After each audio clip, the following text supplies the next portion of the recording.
Good morning, Scott here, known as Cantaloupe to some online, and I'm bringing a subject to you that's interesting to me. It might be of interest to you or someone you know, and that is the idea of no kings, no masters. Maybe you've heard of this one. It's a rejection of many types of hierarchies or oligarchies, if you're familiar with those ideas.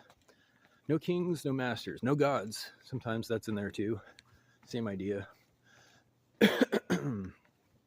And it's becoming extremely popular.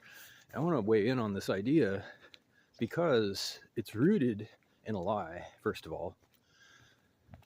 Going back to the beginning of the United States, the Declaration of Independence, the Bill of Rights, and the U.S. Constitution, the wording is all centered or organized around the idea that people are equal.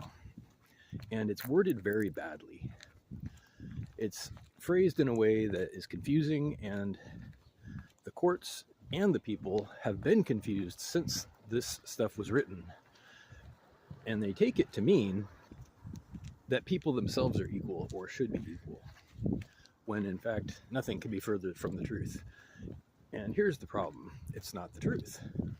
Whether it's convenient or comfortable is beside the point if it's not true.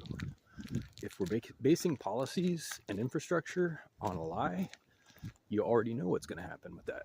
So anyway, that's not the point either, but I'm going to move forward. No gods, no masters, no kings, because at some point when we were young and impressionable, someone told us that we are equal, that we should be equal. So hold that thought for a second. I can imagine the emotions this is stirring up. If you're like me and you have been mistreated perhaps at points in your life, like pretty much everybody has, if you have learned to mistrust authorities, if you have learned to mistrust leaders who will abuse their power, who will capitalize on opportunities to abuse their power when allowed to, when empowered to, I get all that. But those things are also beside the point. And I'm not saying that any of that is okay. I'm saying that there are also good leaders. There's good, responsible leaders. And here's the actual point. The point is that you cannot even avoid them. Consider for a moment any kind of organization where a person has a responsibility to make a schedule, for example, among other things. There are many positions in most groups, in most labor forces. There are many different positions where somebody might have an aptitude for something, experience with something, so they naturally fall into it, or they are assigned to it. You cannot avoid that. And making the schedule, for example, has power in itself. That position has power, because suddenly you are able to make things convenient or inconvenient, and you have to make decisions based on information and people.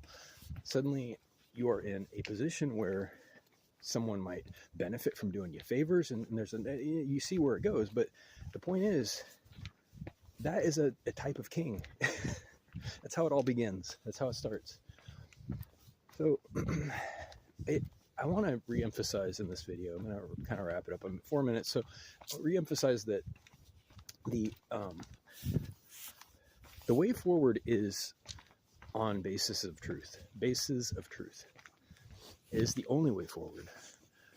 To define a lie is that which falls apart eventually. It turns out to be disproven somehow, disprovable. And if it's going to fall apart, don't make it your foundation. Don't even include that in your construction, your plans, whatever you're making. You can't, or else it's what's called short-term profit. It might work for a day, but if it's not true, they say the truth is never far behind. Maybe tomorrow, maybe next week, maybe 10 years down the road, or maybe never in your lifetime, but it will come out eventually. The truth does come out, and when it does, those things, like the lie that people are equal, fall apart. The infrastructure falls apart. People get angry because of the wrong reasons. I mean, get angry at abuse. Get angry at corruption. get angry at manipulation and opportunism, profiteering, use of power, and authoritarianism when it is not called for. Get angry at all that stuff, but none of that has to do with kings. None of that has to do with masters or leaders or gods, for that matter. All of those ideas are completely separate and can have good examples. So anyway, there is something to be said for a flat level, a flat design of management. There's an idea that's been going around for a while, and it's that you choose your own level of involvement. I want to wrap up with this idea. You choose your own level of involvement. Now that's valid, but it's still not a flat organization at that point, because people come in with different experiences, different levels, different skill levels, and the positions themselves, as mentioned, already have unequal potential and power. So flat doesn't exist. There will never be a flat organization. A landscape emerges. It just happens.